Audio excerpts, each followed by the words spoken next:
How to Tell a Story. By Mark Twain. The humorous story in American development, its difference from comic and witty stories. I do not claim that I can tell a story as it ought to be told. I only claim to know how a story ought to be told, for I have been almost daily in the company of the most expert storytellers for many years. There are several kinds of stories, but only one difficult kind, the humorous. I will talk mainly about that one.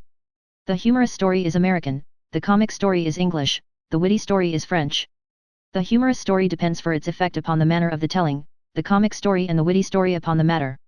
The humorous story may be spun out to great length, and may wander around as much as it pleases, and arrive nowhere in particular, but the comic and witty stories must be brief and end with a point. The humorous story bubbles gently along, the others burst. The humorous story is strictly a work of art, high and delicate art, and only an artist can tell it, but no art is necessary in telling the comic and the witty story, anybody can do it.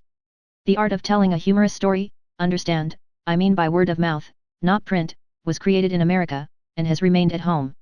The humorous story is told gravely, the teller does his best to conceal the fact that he even dimly suspects that there is anything funny about it, but the teller of the comic story tells you beforehand that it is one of the funniest things he has ever heard, then tells it with eager delight, and is the first person to laugh when he gets through. And sometimes, if he has had good success, he is so glad and happy that he will repeat the nub of it and glance around from face to face, collecting applause, and then repeat it again. It is a pathetic thing to see. Very often, of course, the rambling and disjointed humorous story finishes with a nub, point, snapper, or whatever you like to call it. Then the listener must be alert, for in many cases the teller will divert attention from that nub by dropping it in a carefully casual and indifferent way, with the pretense that he does not know it is a nub. Artemus Ward used that trick a good deal, then when the belated audience presently caught the joke he would look up with innocent surprise, as if wondering what they had found to laugh at. Dan Setchell used it before him, Nye and Riley and others use it today. But the teller of the comic story does not slur the nub, he shouts it at you, every time.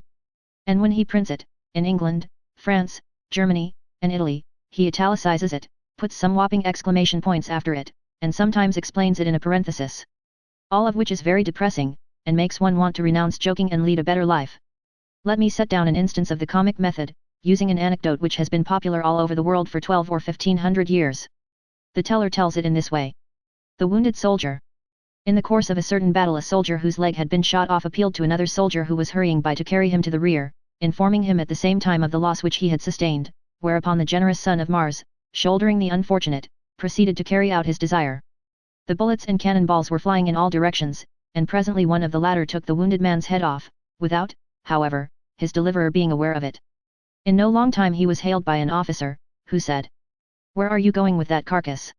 "To the rear, sir, he's lost his leg." "His leg, forsooth," responded the astonished officer, "you mean his head, you booby."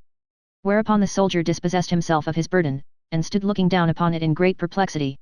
At length he said, "It is true, sir, just as you have said." Then after a pause he added, "But he told me it was his leg." Here the narrator bursts into explosion after explosion of thunderous hoarse laughter, repeating that nub from time to time through his gasping and shriekings and suffocatings. It takes only a minute and a half to tell that in its comic story form, and isn't worth the telling, after all.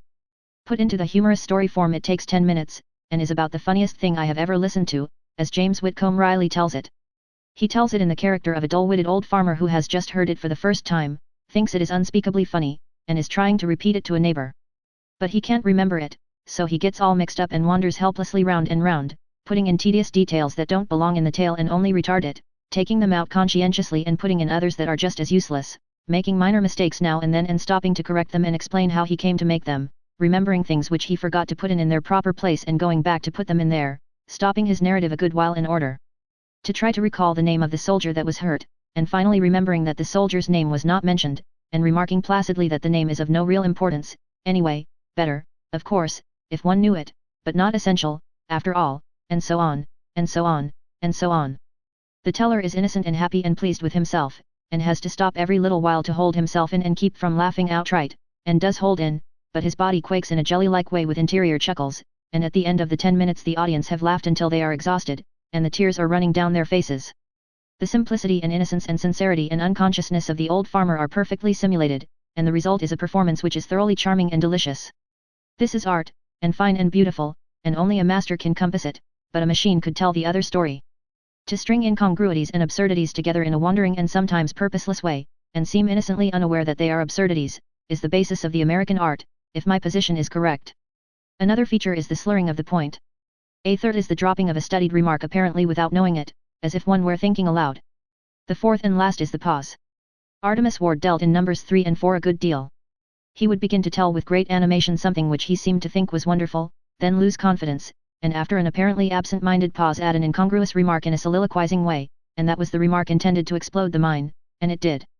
For instance, he would say eagerly, excitedly, I once knew a man in New Zealand who hadn't a tooth in his head. Here his animation would die out, a silent, reflective pause would follow, then he would say dreamily, and as if to himself, and yet that man could beat a drum better than any man I ever saw. The pause is an exceedingly important feature in any kind of story, and a frequently recurring feature, too. It is a dainty thing, and delicate, and also uncertain and treacherous, for it must be exactly the right length, no more and no less, or it fails of its purpose and makes trouble. If the pause is too short the impressive point is past, and the audience have had time to divine that a surprise is intended, and then you can't surprise them, of course. On the platform I used to tell a Negro ghost story that had a pause in front of the snapper on the end, and that pause was the most important thing in the whole story. If I got it the right length precisely, I could spring the finishing ejaculation with effect enough to make some impressible girl deliver a startled little yelp and jump out of her seat, and that was what I was after. This story was called The Golden Arm, and was told in this fashion. You can practice with it yourself, and mind you look out for the pause and get it right. The Golden Arm. Once on a time day was a momsus mean man, and he lived way out in de prairie all alone by hisself, 'cept then he had a wife. And by she died, and he tuck and toted her way out in de prairie and buried her. Well, she had a golden arm, all solid gold, from de shoulder down.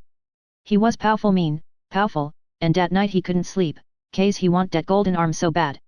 When it come midnight he couldn't stand it no mo, so he get up, he did, and tuck his lantern and shoved out though de storm and dug her up and got de golden arm, and he bent his head down jin de win, and plowed though de snow.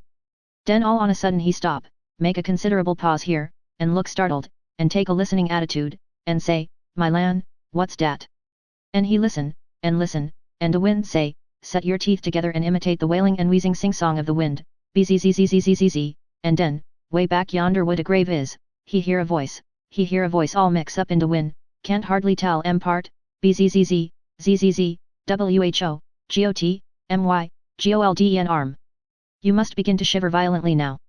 And he begin to shiver and shake, and say, oh my lan. And the wind blow de lantern out, and de snow and sleet blow in his face and mos choke him, and he start a plowin' knee deep toward home mos dead, he so scared, and pooty soon he hear de voice agin, and, pause, it us comin' after him. Bzzz, zzz, zzz who, got, my, golden, arm. When he get to de pasture he hear it agin, closter now, and a common back in de dark and de storm repeat the wind and the voice. When he get to de house he rush upstairs and jump into bed and kiver up, head and ears, and lay de shiverin' and shakin', and den way out he hear it agin, and a common. And by he hear, pause, odd, listening attitude, pat hits a common upstairs. Den he hear de latch, and he know it's in de room. Den pooty soon he know it's a standin' by de bed. Pause. Den, he know it's a bendin' down over him, and he can't scazely get his breath. Den, he seem to feel somethin' cold, right down most age in his head. Pause. Den de voice say, right at his ear, who, got, my golden arm. You must wail it out very plaintively and accusingly, then you stare steadily and impressively into the face of the farthest gone auditor, a girl, preferably, and let that awe-inspiring pause begin to build itself in the deep hush. When it has reached exactly the right length, jump suddenly at that girl and yell, you've got it. If you've got the pause right, she'll fetch a dear little yelp and spring right out of her shoes.